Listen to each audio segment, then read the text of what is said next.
Donc vous avez votre document, vous voyez la ligne rose qui est là. C'est la marge. Donc ça c'est juste indicatif.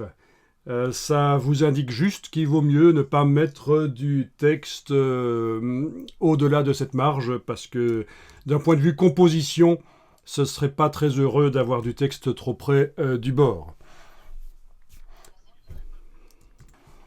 Donc c'est une marge de 12,7 mm qui s'est créée au moment, voilà, c'était proposé dans le nouveau document. Ne le faites pas, mais je vous remontre, hein, si je fais fichier nouveau document, on avait bien les marges ici qui étaient indiquées. C'était peut-être pas déployé chez vous, mais en tout cas chez moi ça l'était, on le voyait clairement qu'on a des marges de 12,7 mm de chaque côté.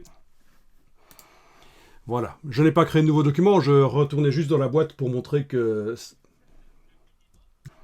Alors en fait, techniquement, on peut faire des marges à 0, qui ne seront pas visibles, elles seront sur le bord de la page. On peut faire des marges à 1 cm, à 2, à 3. D'ailleurs, quand on fera un document double page, on verra que les marges, on va devoir aller les modifier, parce qu'au niveau de la reliure, au centre donc de la double page, il faut avoir des marges plus grandes. C'est ce qu'on appelle le petit fond en termes techniques de l'imprimerie. Et donc on ira modifier ça. Mais c'est vraiment indicatif. Si on veut faire des marges de 1 cm, ça peut être bon aussi. Après, c'est votre capacité à mettre en page. Quand vous mettez en page, vous vous dites, mais tiens, à quelle distance du bord de la page je mets le texte? Voilà, c'est une erreur de débutant de mettre le texte trop près du bord de la page. Ah, pourquoi 12,7? Quelqu'un a la réponse à ça? Ça me boucherait un coin si quelqu'un avait la réponse à ça. 12,7, pourquoi pas 12, pourquoi pas 15? Donc, je vais vous le dire. Vous savez que dans le monde, tout le monde n'est pas en mesure métrique. Il y a les Anglais qui sont en mesure... Je pense que ça s'appelle la mesure impériale, mais je peux me tromper. Et donc, le pouce anglais, c'est 25,4 mm. Un pouce anglais. Et donc 12,7, c'est un demi-pouce anglais.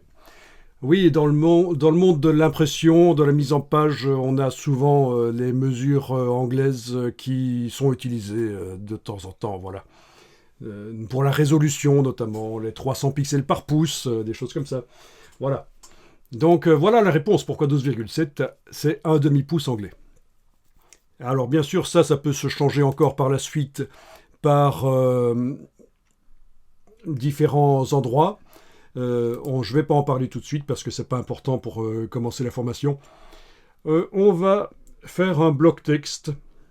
Vous allez prendre l'outil texte. Enfin, vous l'activez dans la palette des outils.